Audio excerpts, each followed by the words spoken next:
তো আজকে আমার জন্মদিন, তাই আমি সবার কাছ থেকে একটুখানি, আমি আর খাবো না প্লিজ, আর খাবো না, আর একটু খাবো না, আর খাবো না, আমার বরটা, আমার বরকে খাওয়াও, আমি আর খাবো না।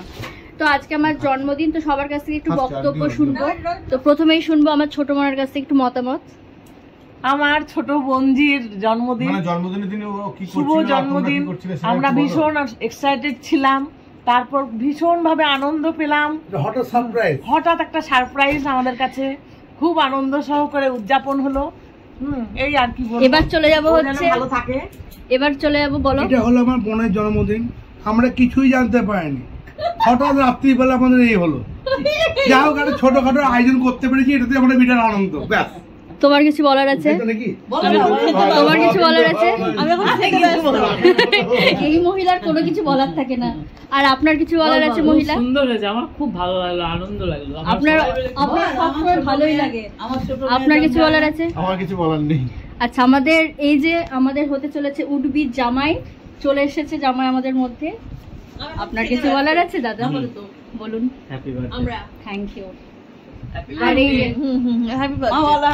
দিদা খুব এক্সাইটেড ছিল, অনেকক্ষণ যেই শুনেছে যে আমার জন্মদিন, তো কেক কাটিং হবে তখন থেকে কিন্তু জেগেই বসে আছে। এখন কিন্তু 12টা বেজে গেছে, তাও জেগেই আছে। তো দিদাকে তার জন্য থ্যাংক ইউ।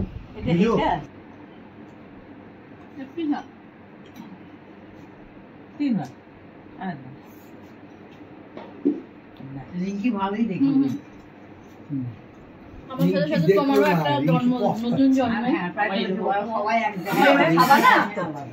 তুমি অন্য কোথাও চলে যাও। দ্বিতীয়বার মা হয়েছো, ফার্স্ট টাইম লিখেছি না, ফার্স্ট কেটে দিলাম। এই টাইমে পেটে ব্যথা উঠেছে, এখনো হয়নি। আচ্ছা, আমি কিছু গিফট অর্জন করেছি, তো সেটা খুলি সবার সামনে দেখি। কিন্তু মিমিদের কালকে এরপরেই রয়েছে আর একটা গিফট, এটা দিয়েছে আমার জামাই, মানে একটা বিশাল ব্যাপার আমার কাছে। এটা আমি রোজ ইউজ করব। Thank you so much. ভীষণ সুন্দর হয়েছে, দারুণ হয়েছে গন্ধটা। Thank you. আর সাহেবদা তুমি কিছু বলো। দিনের শেষে রাত্রে খাওয়া রুটি আর ডাল, ডাল সবজি। ডাল তো বাড়িতে নাই, কি ডাল নিলা এটা?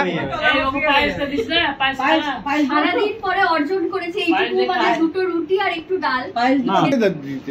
গিফট খুলতে খুলতে আমি আর একটা গিফট অর্জন করে ফেলেছি। আসলে এই ব্যাগটা দোকানে রেখেছিল, আর এটা আমি রোজ এসে একবার করে নজর দিতাম।